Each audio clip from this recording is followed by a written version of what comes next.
Depuis que j'ai 8 ans, je veux écrire. Et pourtant, j'ai jamais écrit jusqu'à l'âge de 45 ans.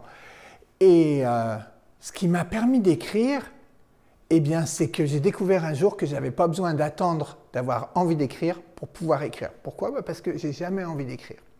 Et maintenant, j'arrive à écrire grâce à la flexibilité psychologique.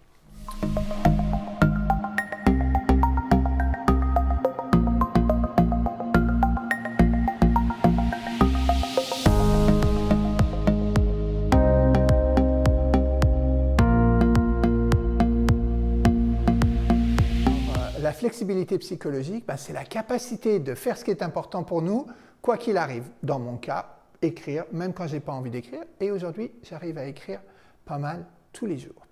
Alors cette flexibilité psychologique, c'est comme une méta-habileté qui nous permet de mieux mettre en action des habiletés qu'on a déjà, puis d'en apprendre de nouvelles. Par exemple, moi j'ai quand même appris un petit peu à écrire avec le temps, mais ça fait 10 ans que je la pratique et j'en suis aujourd'hui à mon 8e livre. En fait, j'ai même du mal à compter sur quel livre je suis. Alors, évidemment, ça peut être difficile pour vous de croire que c'est possible d'écrire quand on n'a pas envie d'écrire. Eh bien, c'est pour ça que j'ouvre cette série de blogs, parce que cette série de blogs va vous montrer comment c'est possible de faire ce qui est important pour nous, même en présence d'obstacles, comme par exemple l'absence d'envie de faire quelque chose ou des émotions fortes. Alors, si vous avez déjà eu peur de parler en public, ou si vous avez déjà pensez que vous échoueriez à quelque chose d'important, ou même si vous avez déjà agi sous l'emprise de la colère avant de le regretter avant, vous savez déjà ce que c'est que les obstacles intérieurs. Les obstacles intérieurs peuvent nous empêcher de faire ce qui est important pour nous. Et la flexibilité psychologique nous apprend à pouvoir faire ce qui est important, même en présence de ces obstacles intérieurs. Et la question, c'est évidemment comment est-ce que je gère mes obstacles intérieurs? Et là, la réponse est loin d'être la réponse la plus immédiate. La meilleure manière de gérer ces obstacles intérieurs, ça n'est pas de les confronter, ça n'est pas de chercher à les éviter non plus, ça n'est pas même d'essayer de les changer de quelque manière. La meilleure manière, c'est d'apprendre à les observer d'une manière particulière.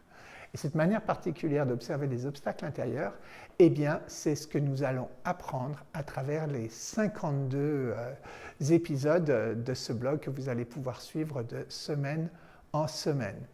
Parmi les obstacles intérieurs, j'ai mentionné les émotions, les pensées, mais il y en a un autre qui peut être aussi très important, c'est la difficulté d'identifier ou de savoir choisir ce qui est important pour nous. Parce qu'évidemment, si on ne sait pas où aller, on a très peu de chances de s'y rendre. Alors, une des choses qu'on va faire au cours de notre voyage ensemble, c'est apprendre comment reconnaître et choisir ce qui est vraiment important pour nous. Alors voici, j'espère que vous serez intéressés à me rejoindre dans ce voyage qui s'ouvre aujourd'hui et qui vous emmènera en direction de plus de flexibilité psychologique. À ce propos, je vais vous donner chaque semaine un petit exercice, mais c'est un exercice qui sera toujours un exercice d'observation. Je ne vous dirai pas quoi faire, je ne vous imposerai rien du tout, je vous inviterai juste à observer quelque chose.